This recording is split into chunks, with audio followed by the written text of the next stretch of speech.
It's June 2023. YouTuber Dick in the Dirt has presented the challenge of camping somewhere with history and discussing the history of that location.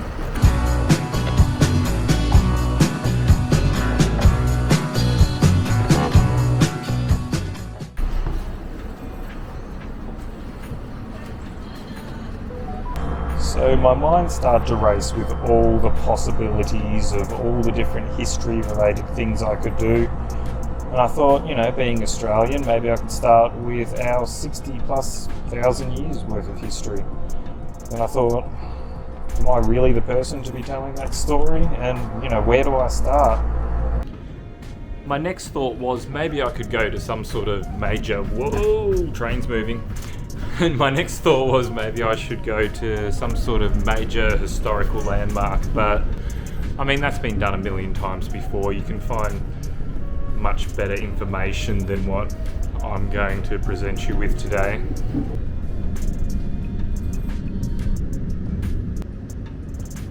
We're just coming into Flinders Street station now. Now, it's not actually a subject of this video, but we're going to talk about it a little bit anyway. Flinders Street. Oops, sorry. Melbourne's Flinders Street station is Australia's oldest station, dating back to 1854. By international standards, obviously that's not very old, but keep in mind that Australia was first colonised by white fellas back in 1788 with a shipment full of 850 British convicts.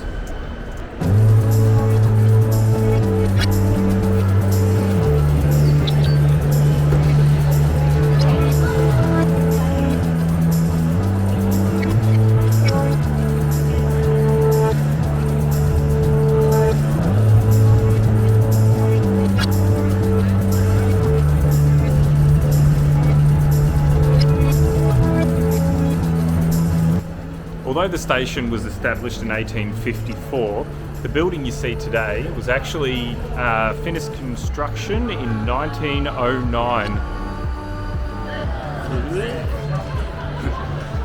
The station has become a cultural icon of Melbourne, and the area out the front, known colloquially as the Clocks, has become a meeting place. So if you're from Melbourne, or from anywhere in Victoria, hopefully, you would know what "meet me at the Clocks" means. So the area directly out the front of the station is known as the Clocks. That's where you meet somebody if you come into the city.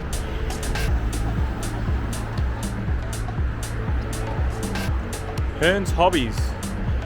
That's a tiny little hobby shop that is under the station. That's important. I'll mention that later on. The clocks that you see out the front of the station, they're actually, the reason why they have those is the original station, it actually had the clocks saying the train times out the front. When they built the new station in 1909, they used the same clocks. Maybe not specifically exactly the same clocks, but they had the same clocks, almost like a tribute to the original station. A competition was run in 1899 to come up with the new train station, the 1909 version. In May 1890, a winner was announced. So a couple of train employees by the names of James Fawcett and HPC Ashworth came up with a design that they titled Green Light. It was in the French Renaissance style, and it's more or less the design you see for the station now. I'm just coming to the end of the station, walking around Banana Alley vaults.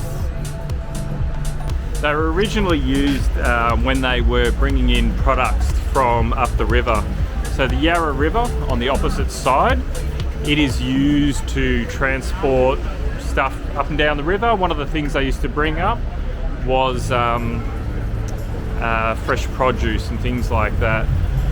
Bananas were one of the main things that they brought up, and the tunnels were used to ripen bananas. They were the perfect place to ripen green bananas, hence the name Banana Alley Vaults. They stopped doing shipments up up the river and stopped unloading at Banana Alley Vault when the new Queen Street Bridge was installed. So once they put that bridge in, ships could no longer come up, and yeah, they stopped using it for that. Over time, they've been used for all sorts of things. At the moment, it's used for a gym, convenience store, not much else. There was a wine cellar at one point. Seems like it would be a good place for a wine cellar. With Flinders Street at one end and Banana Alley Vaults at the other end, there's one place that stands almost untouched by time. And that's where I'm going to camp.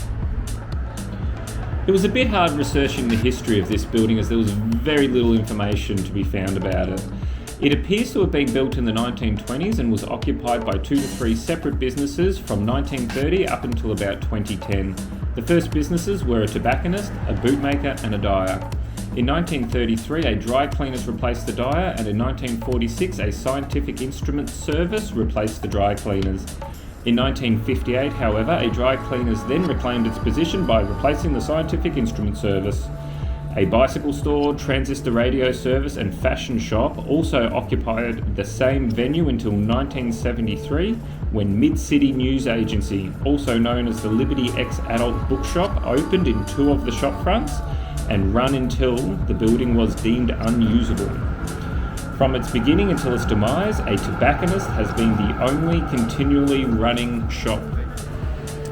I was going to try to get into the building that I'm going to camp in, but unfortunately at the moment there's a bunch of involuntary stealth campers that are lining up for soup and clothing and things like that, and it's directly out the front of where I want to camp, so there's dozens and dozens of people there. So I'm just going to have to wait. So I'm just walking around at the moment. As I can't get into the location that I'm about to camp, I'm just going to sit here, have a drink, waste a bit of time, and wait for the involuntary stealth campers to leave. It's weird being the oldest person in here. I used to come in here when I was about 18, 19.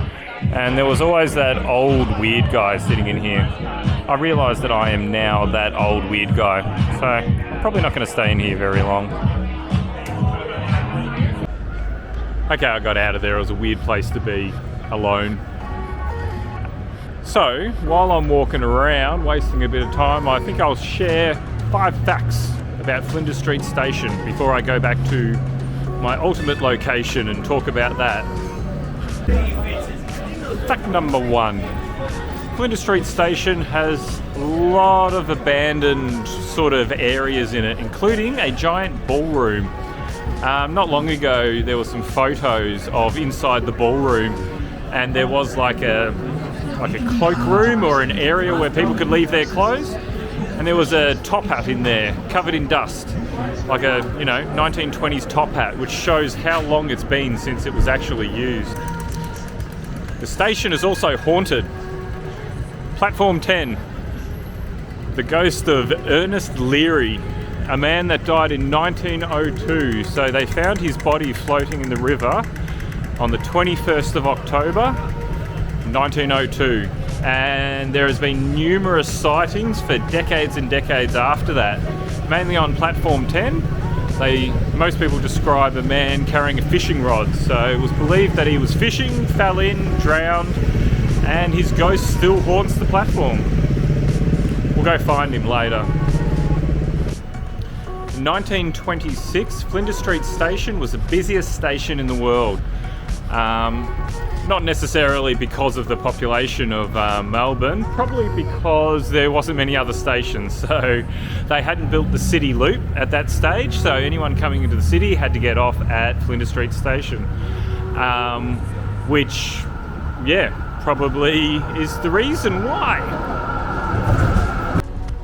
In 1933, a children's nursery was opened inside the station. This gave people the opportunity to come into the city, do their shopping, leave their kids at the station. It was reportedly right at the top, and at the top of the building, there was sort of an open air area where, you know, kids could play and stuff like that. It didn't last very long. In 1937, they closed the jet down due to the polio outbreak.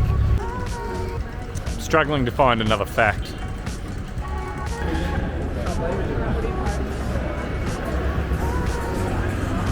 Okay, fact number 5. Flinders Street Station and most other stations in Victoria are policed by protective service units, which are basically security guards with guns that have a couple of weeks worth of training and don't actually do anything. Fact number 5. Okay, so it's much later now.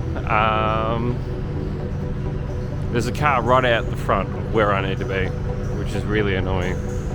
This car is really annoying me.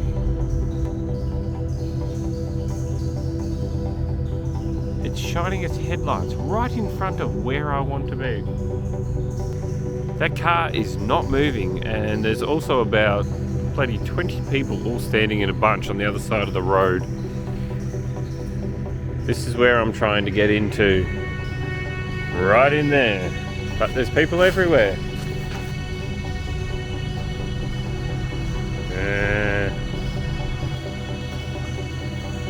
Okay, I'm just going to go in. They're going to see me go in. I don't care anymore. It's really late. I'm just going to go in.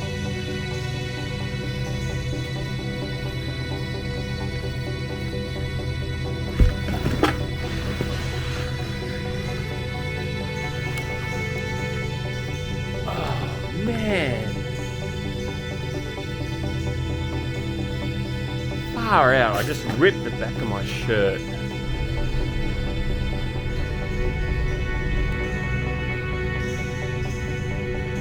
Okay, it's too dark. I've got my bed set up. I'll see you in the morning. We'll film then. It'll be better in the morning. Good night. I think I may have drunk too much last night. Oh, people can hear me.